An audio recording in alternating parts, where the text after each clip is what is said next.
Hi, this is Pandit Fakir Yogi Bendirogi. Beloved friends, I have a friend here, Dr. Satnarayana, and he has been studying a lot more about different psychologists.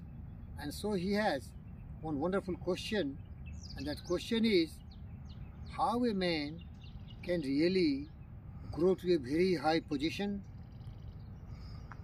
exploring his true potential, his ability, his capacity, his potentiality can be fully blossoming and fruiting. How it is possible? Doctor, that is the question? Yes, sir. What is that question? How The person can be blossom. can have a concentrated mind, a very passionate desire to really grow to his full potential. Yes. That is also the meaning of yoga, also teaches us to be to your own nature, true to your own nature. Yes. Because all human beings are great and they are able to achieve the supreme consciousness.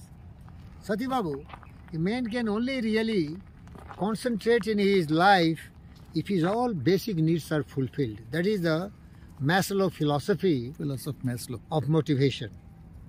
Like you see, we all need food, shelter, clothes, and all these basic needs.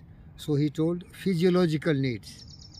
To survive, the human body needs all the basic needs. That's why we are in the Nani city. There is a lot of oxygen, and then we have plenty of water and food and fruits and vegetables and everything. So with this only we can really survive. So what Charles Darwin said, survival of the fittest. So a person has to survive. Correct, Dr. Sahib? Yes. What is the starting? To survive. Survive.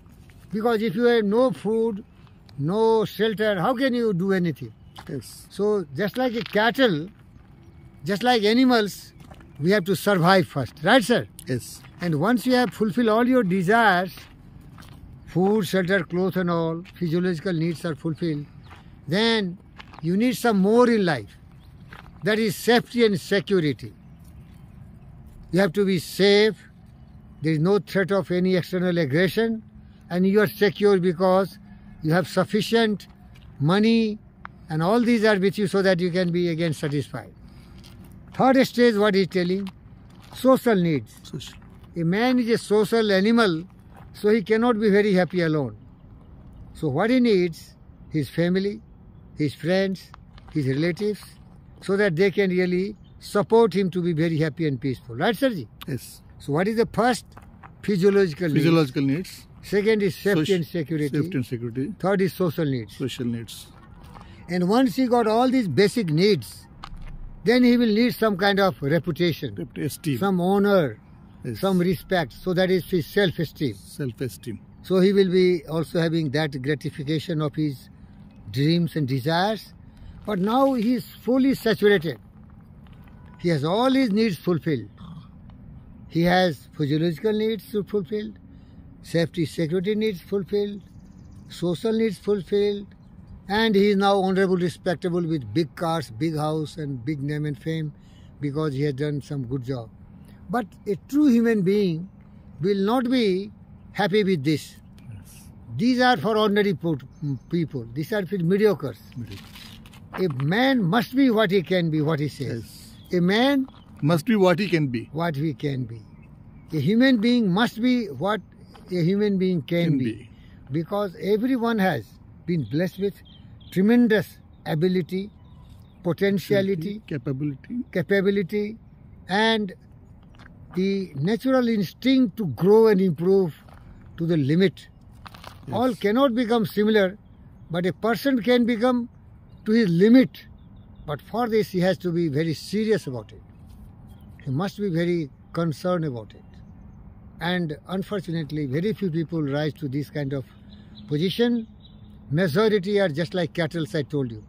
When the basic needs are fulfilled, they remain there. That's why he's telling. If the man has not done the right justice to his life, then what he will do? He will despise himself because he has not done good thing in life. Regret, ultimately. A born painter will be selling stockings instead of doing great painting. The most intelligent man will live a dirty life. a poor life, a foolish life. The intelligent person will live a stupid life.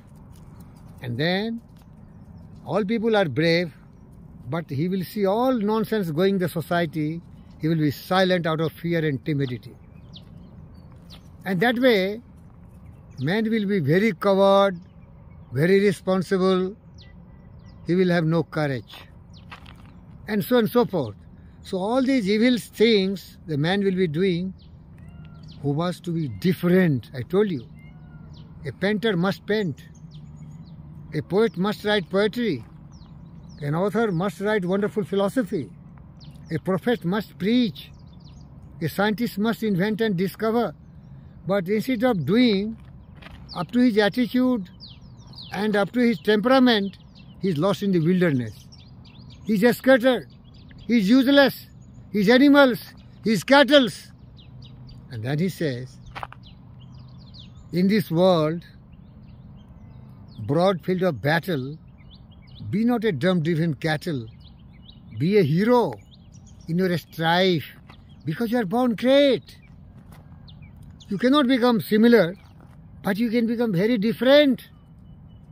You are born with certain talents which nobody has. Certain things you can do so supremely that others cannot do it. But you are not interested in that. You are satisfied with the gratification of your all animals' needs and desires. That is a regret. And so he is lastly warning. I really warn you and caution you.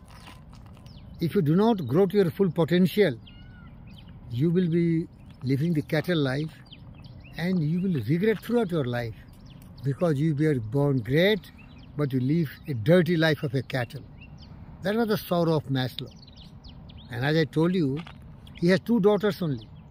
So he was forcing his daughter, both the daughters, to become supreme human being.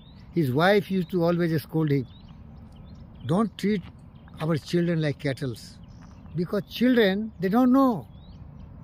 Here is also a lesson for the parents and the teachers. Inspire them. Tell them you are born great. You must grow to your full potential. You must be what you can be. What is your capability? What is your ability? Go to that extent. But very few people can do that. That was the point of discontentment, frustration of my best guru and guide, Abraham Maslow. He died just at the age of 62 only, because of massive cardiac heart arrest. Thank you, doctor. I think this is the answer. Thank you, doctor. क्या